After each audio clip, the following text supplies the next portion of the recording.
Now I have the privilege of introducing our commencement speaker, Dr. Brianna Hoffman. With Bree today are her daughters, Ava and Reese, along with her parents, Carrie and Bonnie Steiner, and her late husband Andy's parents, Gary and Karen Hoffman. Bree is a pharmacist at West Holt Medical Services in Atkinson, Nebraska. She received her doctorate of pharmacy from South Dakota State University and is the co-founder and board chair of the Team Jack Foundation. She and her late husband, Andy, established the foundation in 2011 after their son, Jack, was diagnosed with brain cancer. Through the Team Jack Foundation, Bree has been dedicated to advancing brain cancer research and providing support to affected families. The foundation has made a lasting impact by raising significant funds for research and care initiatives. Brianna's commitment to this cause has been deeply personal, shaped by the loss of her husband Andy to glioblastoma in 2021, and her son Jack, who passed away in January after a 14-year battle with brain cancer. Her resilience and dedication continue to drive the Foundation's mission forward.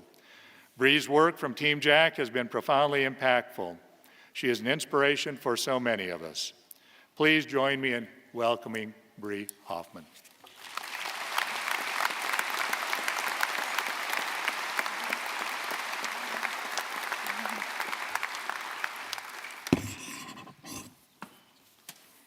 Thank you, Dr. Bisak, for the nice introduction. It's an honor to be here with you all celebrating today. First of all, I want to say congratulations to all of you 2025 University of Nebraska at Kearney graduates. What an accomplishment. I applaud you for all of the work that you've put into your respective degrees, and I share your excitement for all that the future holds. My son Jack was so thankful to be a freshman at UNK this past fall, and he became quite fond of Dr. Peter Longo, as I'm sure many of you are.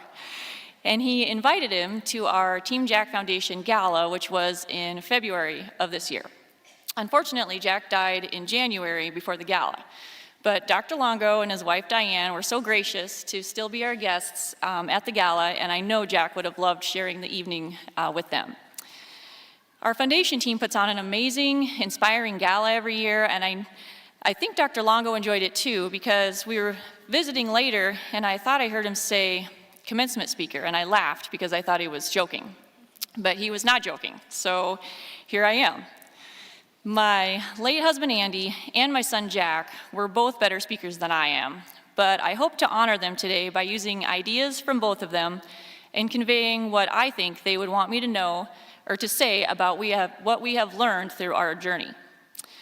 Our story starts with your typical rural Nebraska family. We were living the dream in Atkinson, Nebraska, which was as close as we could get to our hometowns of Burke, South Dakota, and Spencer, Nebraska, and still get jobs in our respective careers of pharmacy and law. Close to our parents, but not too close. We had spent a lot of time discussing where to make our home, and Andy was pretty insistent that it couldn't have a stoplight. We wanted our kids to be raised like we were. In 2011, our young family had just grown to 5 with the birth of our little girl, Reese. She joined her 3-year-old sister, Ava, and her 5-year-old brother, Jack.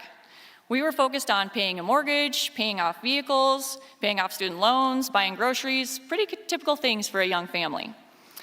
Until one day, April 22nd, 2011, Jack came downstairs for breakfast as usual, but then became unresponsive.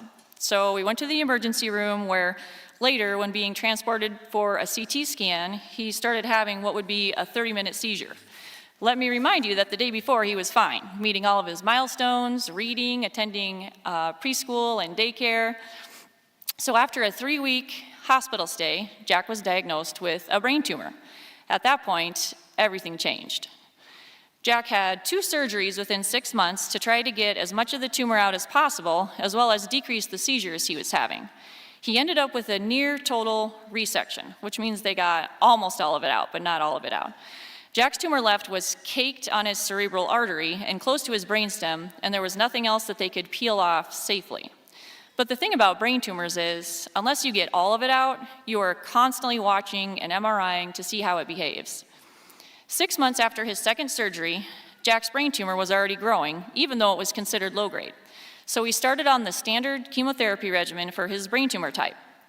It was at this point that Andy and I found out that the first-line chemo, the standard of care, was 30 years old, and there was nothing new and not much in the works for pediatric brain tumors.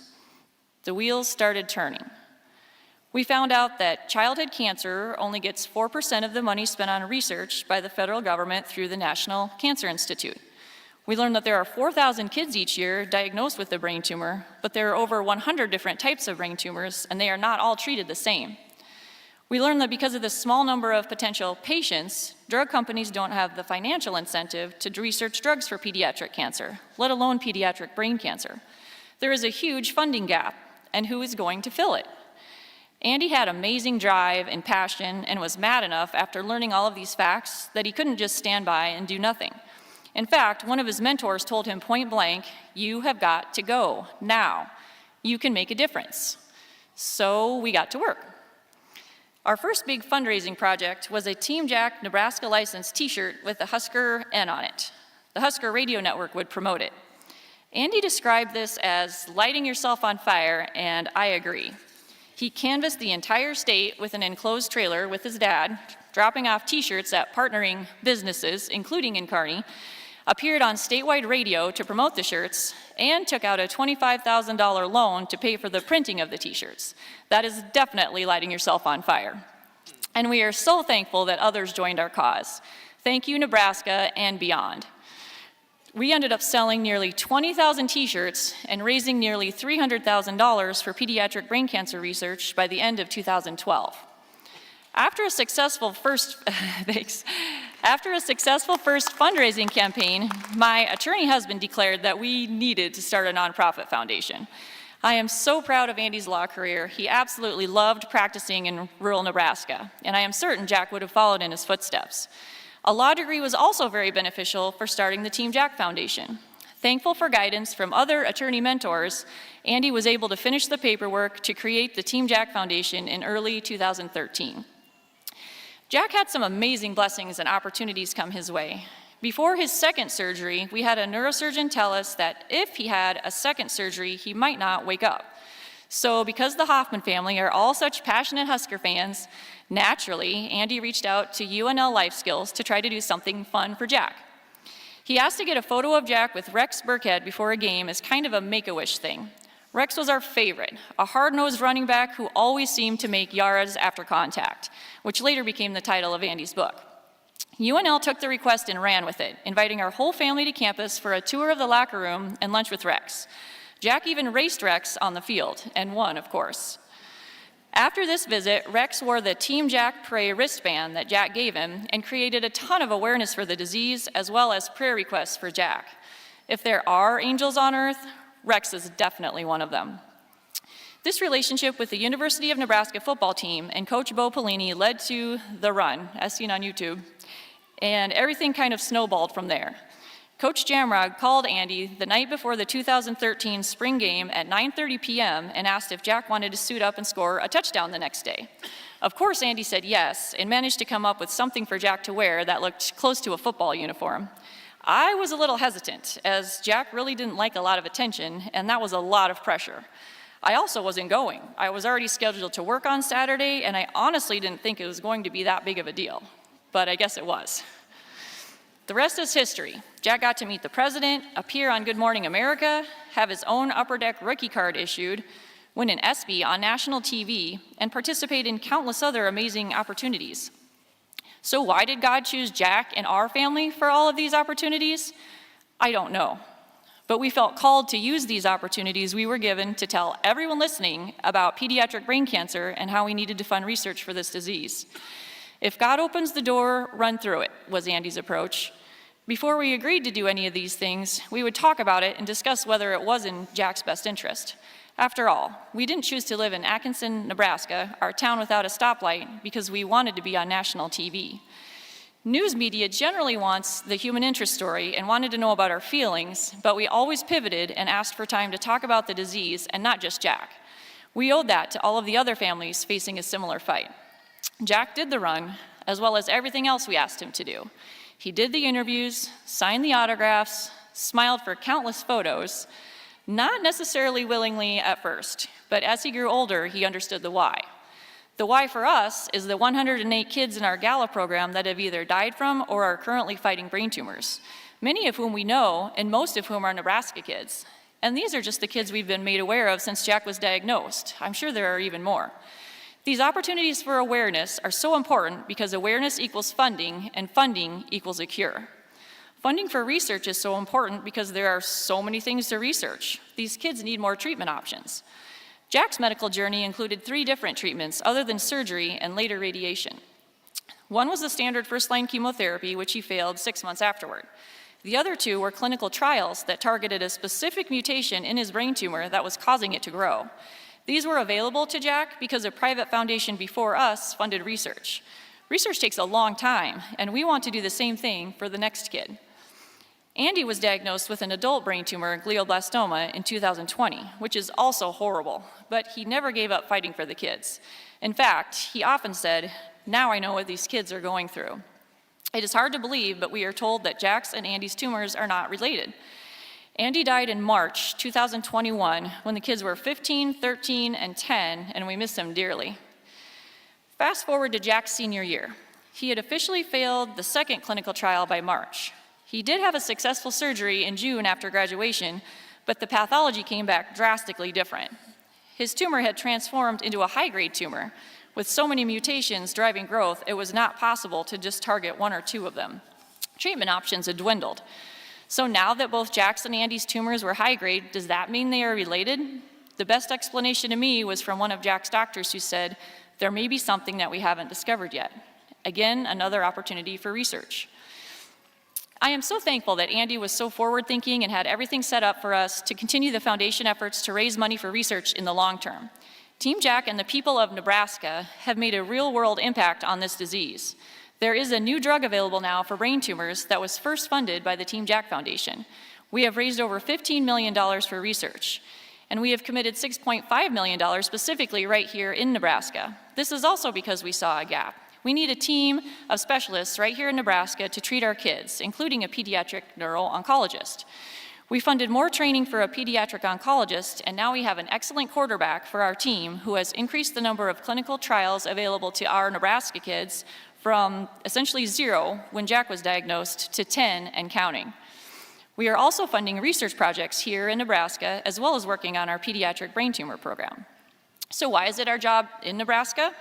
It's not just affecting me, it's affecting Nebraskans all over the state. Pediatric cancer is not rare. I know the brain tumor statistics. Nebraska ranks 7th in incidence rate for pediatric brain cancer in the United States. Childhood brain cancer is the leading cancer cause of death in children. Nebraska is in the top 10 highest mortality rates for children with brain cancer, not the top 10 we want. And even if the treatments stop the tumors from growing, most kids have many side effects that affect their quality of life. So what have we learned? And how does this relate to you may be wondering. You can make a difference, no matter what your circumstances are, even if you live in a town of 1,000 people or less. If God opens the door, run through it. Find your why and make a difference. It doesn't have to be starting a foundation for cancer research. It can be educating young minds, helping a patient feel better when they're sick, volunteering your time. There are so many ways to make a difference.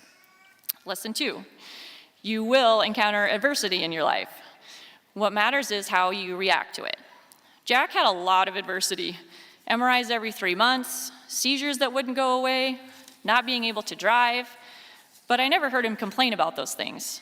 He was thankful for the things that he could do and definitely lived life to the fullest with the best sense of humor. Jack was one of the lucky ones. He was able to succeed in school and had hopes and dreams for the future. He spoke at his high school graduation a year ago, and I want to end with some closing thoughts from Jack himself. None of us know how much time we have left. What makes life valuable is that it doesn't last forever. What makes it precious is that it ends. I know that now more than ever. So make yours count for something. Make priorities. Make the time. Make your gifts known. Make a nobody feel like a somebody. Make your voice heard. Make the small things big. Make someone smile. Make the change. Make peace. Make sure to tell your people they are loved. Make sure to have no regrets. Make sure you are ready. Earlier this year, I was told my tumor was growing again, enough for another surgery to be required. Soon I will undergo that surgery in New York. However, I'm really not that worried. I've learned that worrying doesn't do anything, but anything could happen. I knew this day would come eventually, and it's at about the perfect time, in between two large chapters of my life. I just finished high school, and I haven't begun college yet. But I'm not about to give up. Until then, I'll do my best to make the most of my life, as you all should. So in closing, class of 2025, in the words of Andy and Jack, if God opens the door, run through it. And no matter what challenges may come your way, never give up. Thank you.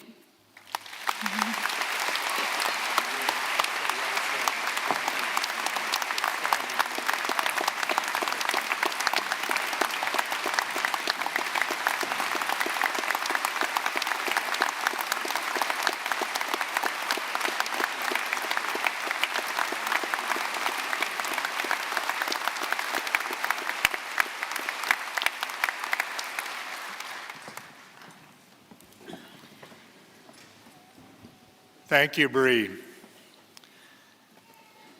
At this time, I'd like to present an honorary degree to Jack Hoffman. And forgive me, Bree, if I repeat a bit, some of what you have just so well said in your presentation. As you all know now, Jack was a remarkable young man whose courage and determination left an indelible mark on our university and the broader community. Born on September 26, 2005 in Atkinson, Nebraska, Jack was diagnosed with brain tumor at the age of 5. And despite the many medical challenges he faced, Jack's spirit never wavered. At just 7 years old, he captured the hearts of millions when he ran a 69-yard touchdown during the 2013 Nebraska Cornhusker spring game, a moment that symbolized hope, teamwork, and resilience. This inspiring run led to national recognition, including a meeting with President Barack Obama and the 2013 ESPY Award for Best Moment in Sports. This run indicated Jack's commitment to turn his affliction into opportunities for others. Indeed, Jack's legacy extends beyond the unforgettable run with the Husker football team. He and his family established, as Bree has so well described, the Team Jack Foundation, having raised over $15 million for pediatric brain cancer research, funding critical programs and clinical trials across the country. Team Jack embodies that spirit of teamwork and service to all those battling juvenile brain cancer. Team Jack is well-rooted because of Jack Hoffman. Jack was an academic success. In 2024, he was selected into the highly competitive Kearney Law Opportunities Program on the University of Nebraska Kearney campus in the Department of Political Science. This was his effort to begin fulfilling his aspiration to be an attorney in rural Nebraska, an area of great need. To that end, in 2024, Jack enrolled in the program, demonstrating a commitment to education and public service. Despite his ongoing health battles, he made the Dean's List with a perfect 4.0 in his first semester, exemplifying perseverance and academic excellence. Jack passed away on January 15, 2025, at the age of 19. His life, though brief, was impactful, purposeful, and inspirational. In recognition of this extraordinary, enduring contribution and unwavering spirit, the University of Nebraska is proud to award Jack Hoffman an honorary degree. His legacy will continue to inspire generations to come. At this time, I'd like to ask Regent Tim Clare and Bree Hoffman to join me at the podium. Regent Clare will bestow the honorary degree on Jack's behalf to his mother, Bree.